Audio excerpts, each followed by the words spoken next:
Single leg calf raise.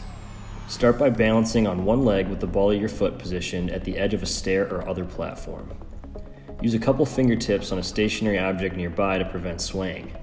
Forcefully squeeze your calf muscle while maintaining light tension through the same side glute and thigh. To make the movement more difficult, hold a dumbbell on the same side of the leg you're using.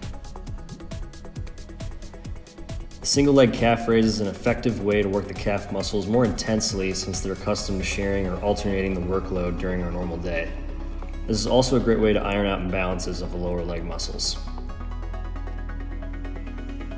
If you're not ready for the prior options just yet, forget the deficit portion and raise straight off the ground. For your exercise prescription, check out fitnesspenpal.com or hit me up via social media.